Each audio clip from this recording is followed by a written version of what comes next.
It's Friday, November 13th, 2015, and let's talk about what happened this week over at xdadevelopers.com.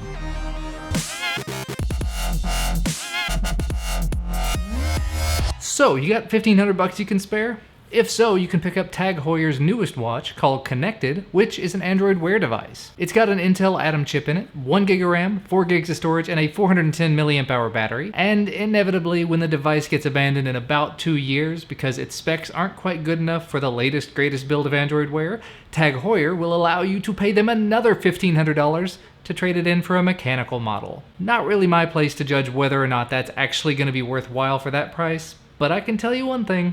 I'm not going to be buying one. Acer has released an 8-inch gaming tablet, the Predator 8, that has a 1080p display, Intel Atom Cherry Trail chip, 2 GB of RAM, 32 GB of storage, a 4550 milliamp-hour battery, and Android Lollipop for right at $300.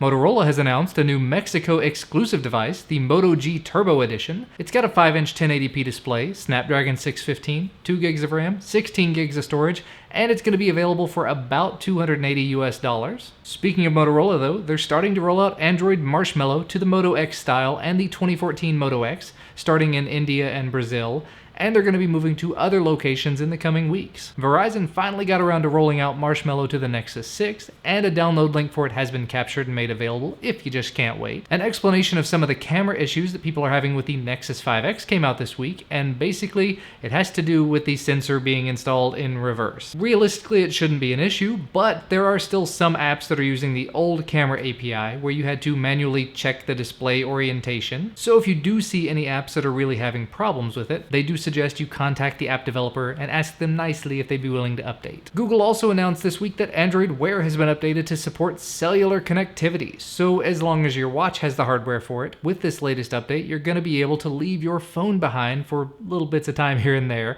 maybe when you go out for a run or something, and so you'll still be able to get your calls and your emails and texts and whatever else. Very cool. It was announced on the Cyanogen mod blog that the Cyanogen apps package is now available as an optional download from Cyanogen Inc. Adding this into your device is going to bring in the theme chooser and store, audio FX, Cyanogen accounts, their own gallery app, dialer, and email apps. Just keep in mind that also brings in Truecaller integration and Boxer for the email. But you should be able to rip out the things from the zip file that you don't want before you flash it. HTC has released the kernel source code for the Desire 626S and a few variants of the 1A9 as of this week. And to go along with that, XDA senior recognized developer Jay Case released a new rooting method for the 1A9 based on Chainfire's systemless root, and he says that SOFF is possible on it as well. Just check out his thread over on XDA for all the details, of course. Twerp for the Nexus 5X was updated, just like the version for the 6P last week, adding in support for user data decryption, and there was something in there about there being a similar bug on the 5X to what was on the OnePlus One, so it has to do with fast booting. Just read through his Google Plus post to get all the details there. XDA member Pluto7443 is working on a collection of APKs that the community has pulled together from the BlackBerry Priv, so if you're curious about any of the little apps that make the Priv unique,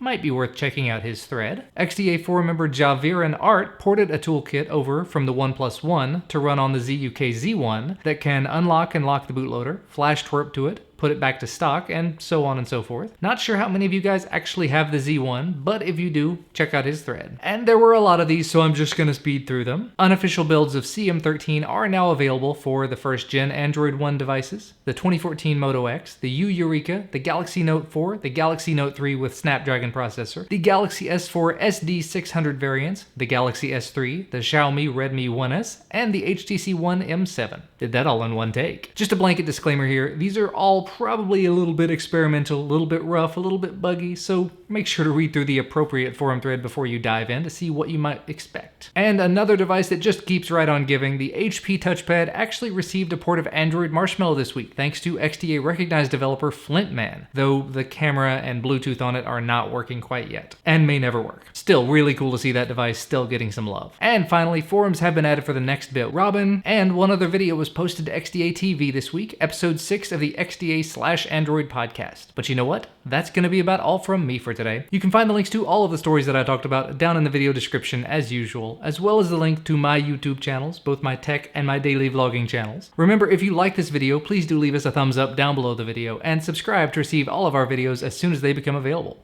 Thanks so much for watching, and we'll see you next time.